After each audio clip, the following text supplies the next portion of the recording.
So I'm having a chat with Connor of Haken. How are you? Hello, I'm doing pretty good. Yeah, I'm having a good time listening to. Is that Wolfgang Van Halen over there? Is that what it is? I don't know. It sounds good. I haven't whatever left it is. it yet, so I haven't left. Oh well, you're in for a long day then. it's a very long day. But for you, Yes. you're here at Download. Yes. Looking forward to the rest of the day. Yeah, I mean, I haven't really started my day, to be honest, and I want to at least catch one or two bands. We're playing a little bit later over the Dogtooth stage, and I have no idea what to expect. No idea if anyone's going to come. I imagine everyone's going to watch Alter Bridge or someone like that. So if We'll anyone's see. there, please say hello. I'm sure they will. You see that one person in there, just give them away. I'm gonna know him by name.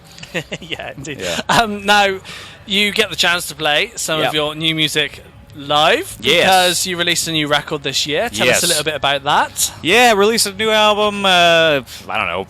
When was it? March? March, I think. Something? Yeah. March, yeah. We just did a tour of Europe with a band called Between the Buried and Me, as well as North America on our own headlining tour. So we're pretty well versed in the new songs now, and I feel like they're going down better than the older tracks, which I feel like is a good sign. Yeah. Typically, folks want to come and hear the old stuff. And it seems like folks want to hear the new stuff as well, so I guess we're still doing something Yeah. right for the people that know who we are, which is Yeah. cool.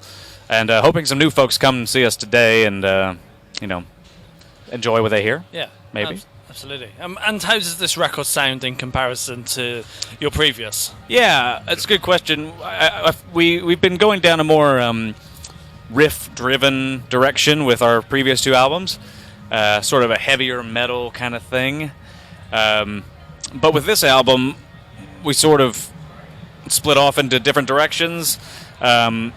We do still have the riffs and the heaviness that folks may have enjoyed, but there are a few curveballs, namely a song called The Alphabet of Me, which is more of electronic, synth-driven, sort of, I don't want to say pop song, but kind of, in comparison. And as well as a song called Love Bite, that sort of a throwback to 80s Phil Collins kind of thing there. So yeah, we're just kind of veering off a bit into whatever we want, whatever we feel like doing.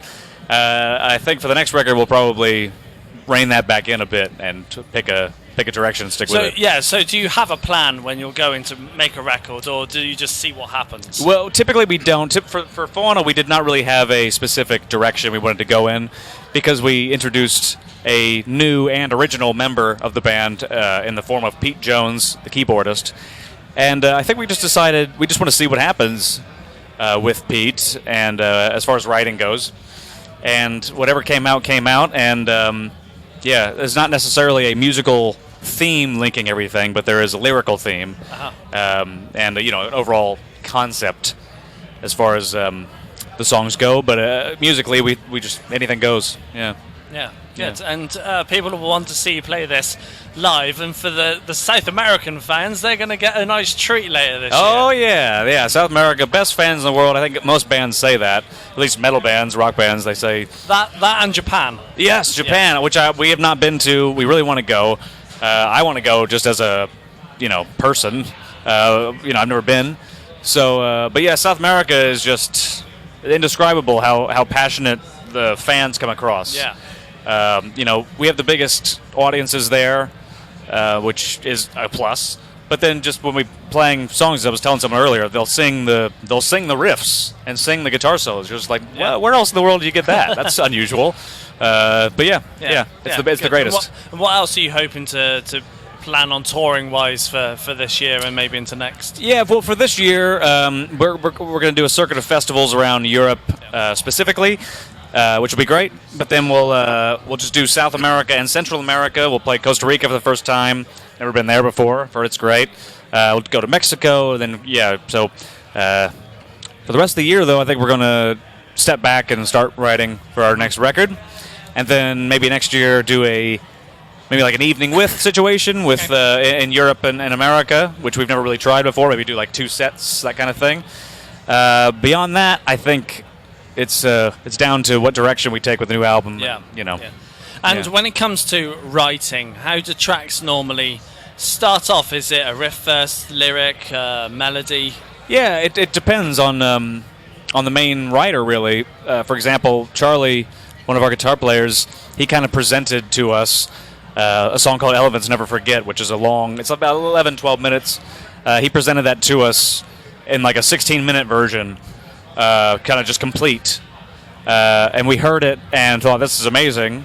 And we all got together in a house somewhere in southwest London and kind of like tweaked a bit, chopped off some fat here, added something there, whatever, wrote some vocal melodies for it. But it's fairly atypical. I would say a lot of things start out with just a riff or a piano motif that kind of informs the rest of the song after that. I think for the next album, I think we might go with that. We might just say, stick with one idea and form the song around that one idea, which might give it more of maybe a cohesive sound as a result. So when Charlie comes to you and says, here's a track, how much of an impact do you and your creative abilities have on the tracks? It depends. Obviously, I like to concentrate on the bass parts. I'm a bass player, so even some of the bass parts on the album, I just like what everyone else came up with was good enough already. I was like, I can't improve on that. But typically, it's a little vocal melody here, or a backing vocal part, or something like that, or something harmonically I want to change. Mm-hmm. But I'm not going to claim to be better at writing a song than Charlie. He's way beyond what I can do creatively with that. So I let Charlie take care of it. Sometimes, or Richard, or Pete, or Ray, or literally anyone in the band but me. And I like to concentrate on bass a lot. That's where my head goes. So bits and bobs here and there, but as far as the main writing goes, at least for that song, was Charlie.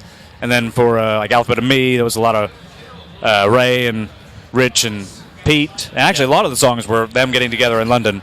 I live in America, so it's a little tougher for me to get involved sometimes. Yeah, definitely. Well, Connor, it's been a pleasure. Thank you. Having a chat with you. Thank you. Thank you very much. Yeah, all right. Have a good one.